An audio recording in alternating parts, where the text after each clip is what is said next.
Piers Morgan brutally goes after woke culture on live television. You guys are not going to want to miss this. In the American women's Olympic team?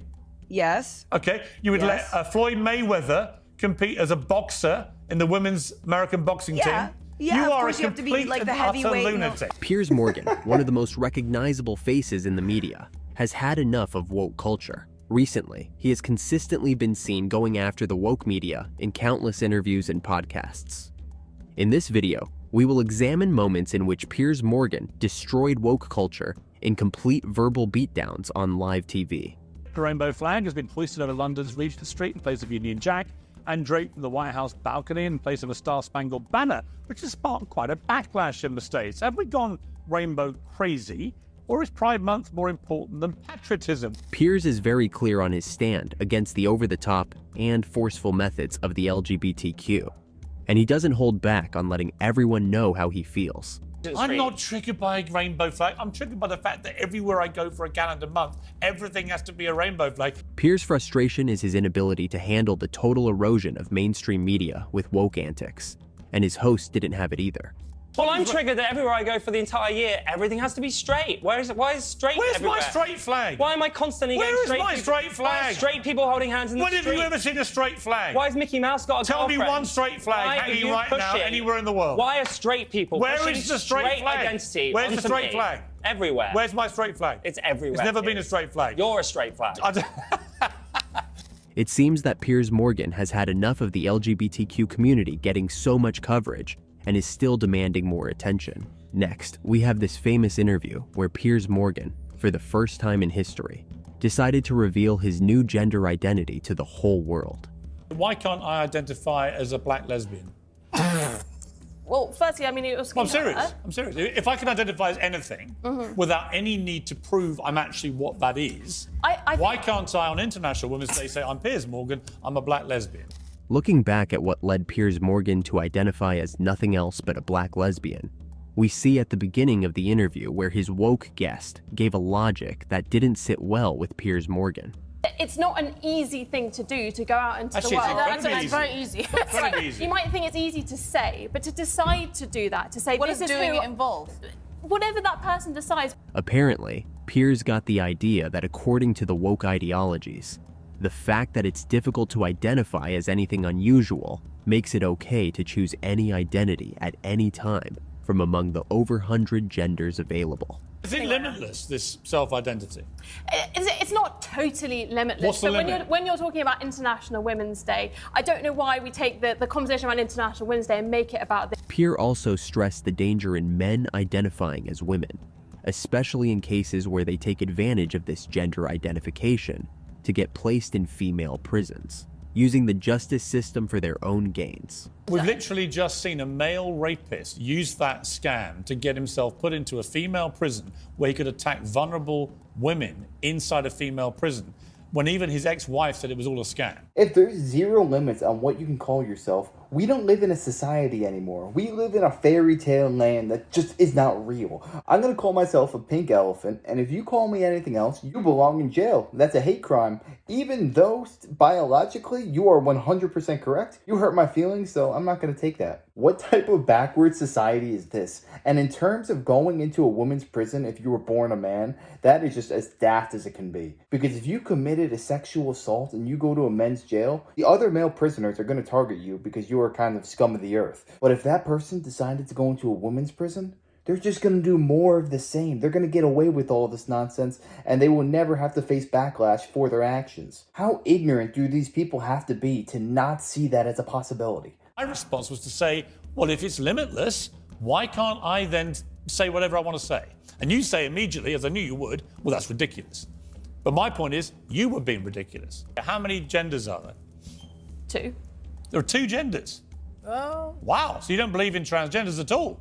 Well, I think there are. Whoa, hang on, whoa. Piers Morgan, after completely demolishing the woke guest, went ahead to reveal a new gender identity from amongst the 100 genders released by the BBC. And the second thing he identified as will leave you shocked.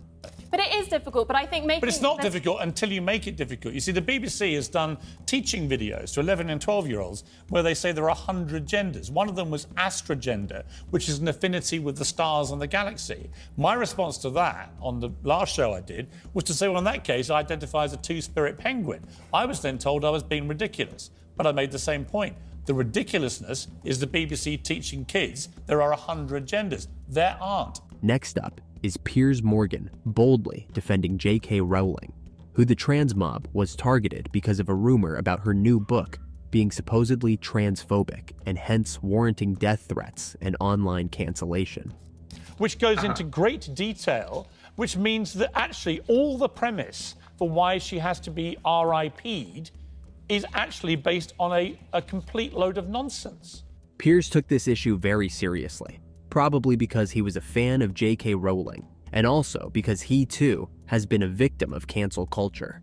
Apparently, he has had enough of what he saw as some kind of bullying and intimidation from the woke mob.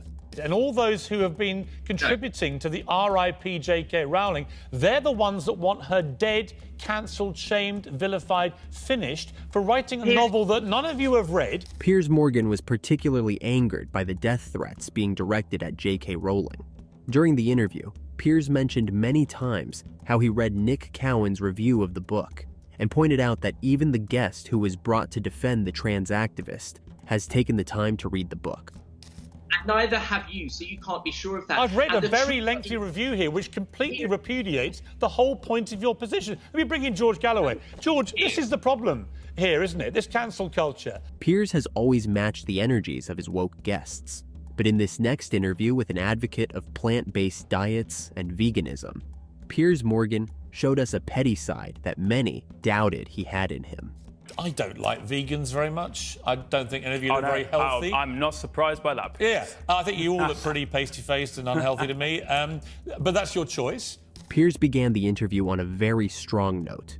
He wasn't about to sugarcoat his take on veganism, which he saw as nothing more than one among the many agitations of the woke culture, which he has consistently refused to identify with or acknowledge. Piers' stance against veganism and the protests that follow their agitations was clearly exemplified in this clip. Right, wouldn't you?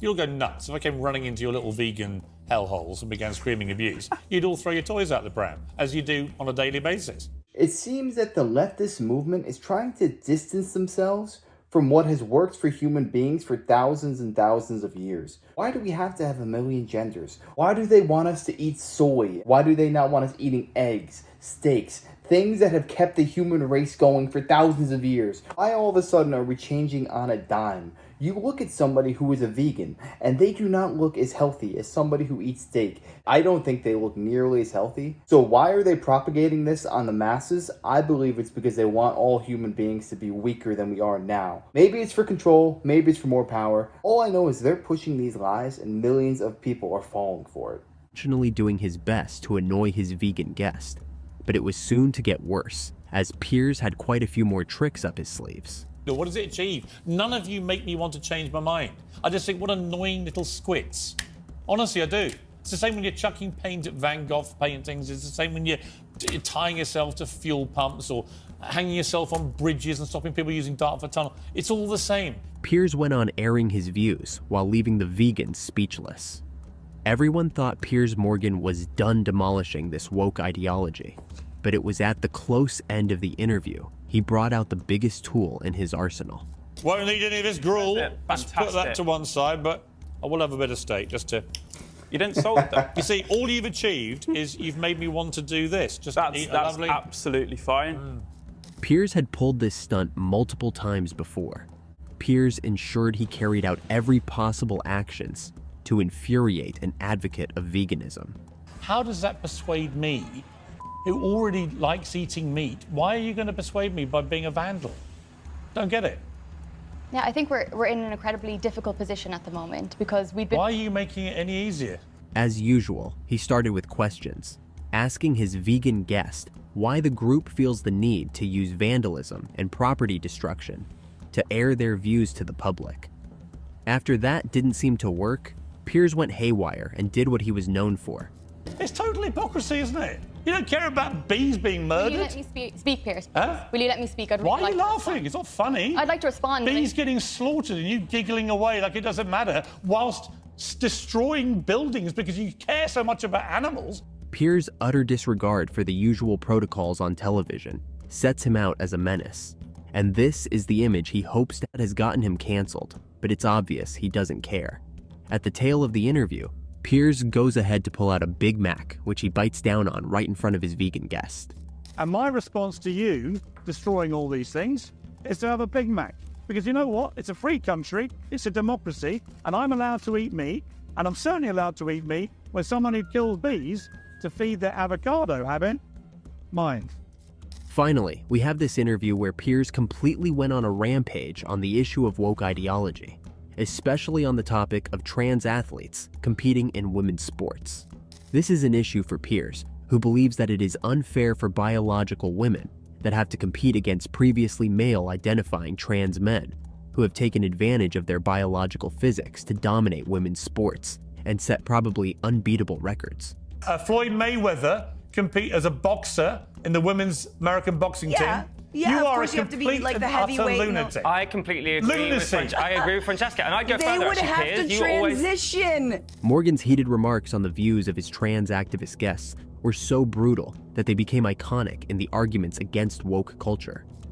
Throughout the interview, Piers refused to hold back on his strong views against the trans mob. The idea you would let Usain Bolt say, I'm a woman, and compete against women on a racetrack when no man can compete with him, right? Piers' hilarious expressions throughout the interview gave him away as someone deeply affected by the woke culture. He made sure his points were crystal clear, especially when he moved over to the issue of women being allowed to be homemakers. There are many women who sit at home, by the way, doing Oh my a much harder job than anyone sitting here. Because right? he has a responsibility. Sitting at home, bringing up children is a hard job. Very. So massively why do we difficult denigrate job. it by saying I'm that's not- all you're going to do? Why I'm not can't you say denigrating that? it. Piers has always had a strong voice against woke culture. His views have been both forceful and hilarious.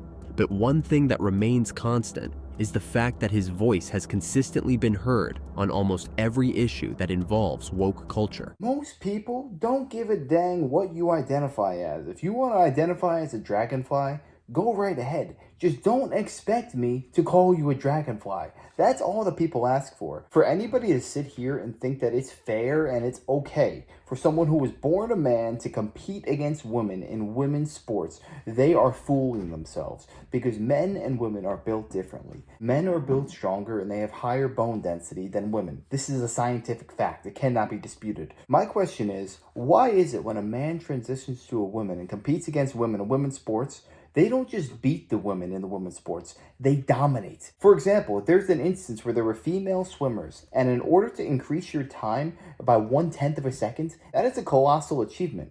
But some man pretending to be a woman goes and competes against them, and he doesn't just win by a second or two. He wins by 38 seconds. These are major differences. If you want to identify as a woman, go right ahead. Just don't expect to compete against women. That is just unfair to the females and everything that they worked for, because it's being stripped away from them day by day by allowing this insanity. You live in a free society. You can do whatever the heck you want. You want to be transgender? Okay. If you want to be a vegan, that's fine. Just don't push it on anybody else. That's all that most people ask for. But yeah, let me know your thoughts on this down below. Do you think it is fair for people who are born men to compete against women in women's sports? And also, are any of you guys a vegan? Let me know. I'm actually curious about that.